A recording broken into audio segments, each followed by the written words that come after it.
6. Makrotek Uluslararası Mardin Tarım Ekipmanları Gıda ve Hayvancılık Fuarı'nın açılışına hoş geldiniz. Geçtiğimiz yıllarda sizlerle birlikte 5. kez tekrarladığımız fuar, bu yıl 75 firmanın katılmakta, yurt içinden ve yurt dışından doğrudan temsilcileri kanalıyla toplamda 150 firmanın ürünleri fuarda sergilenmektedir. Hedefimiz 100.000'e yakın ziyaretçiye ulaşmaktır. Fuarımız yurt içinde ve Mardin çevresindeki iller olmak üzere toplam 26 ilde tanıtımı ve ziyaretçi çalışmaları yapılmıştır. Fuarımız Mardin'e ve ülkemize hayırlı olsun der. Çok çok teşekkür ederiz.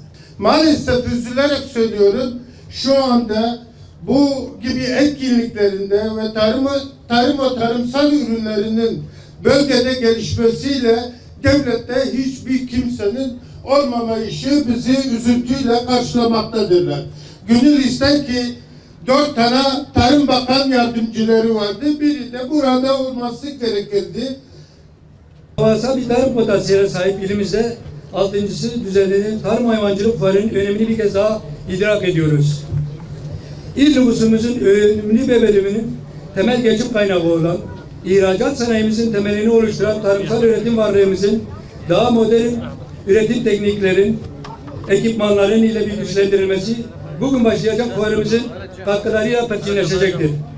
Mardin tarımcıları olarak umut ediyoruz ki modern tekniklerle tanışacak üretim sistemimiz hem ilimiz hem de ülkemizin gelecekte daha büyük katkılar sunacaktır. Ziraat Mühendisleri Odası olarak her zaman tarım her sektöründe girişimcilerimizle birlikte olmaya devam edeceğiz. Bu vesileyle bu yılki tarım hayvancılık fuarı katkılarından dolayı başta Sayın Büyükşehir Belediye Başkanım olmak üzere ilçe belediye başkanlarım, Zümrüt Fuarcılık Yönetim Kurulu Başkanım ve değerli katılımcılara teşekkür eder. Fuarımızın tüm taraflara ve özellikle Mardin tarıma hayırlı ve kazançlı olmasını diliyorum. Mardin ve Türkiye bir tarım ülkesi ve bütün dünyada bilinen, üreten, ihraç eden bir ülke. Ama bugün maalesef tarım ürünlerini bile ithal eden bir ülke durumuna geçtik. Patatesin, soğanın, mısırın ve buna benzer ürünlerin ithal edildiği bir Türkiye'ye dönüştük.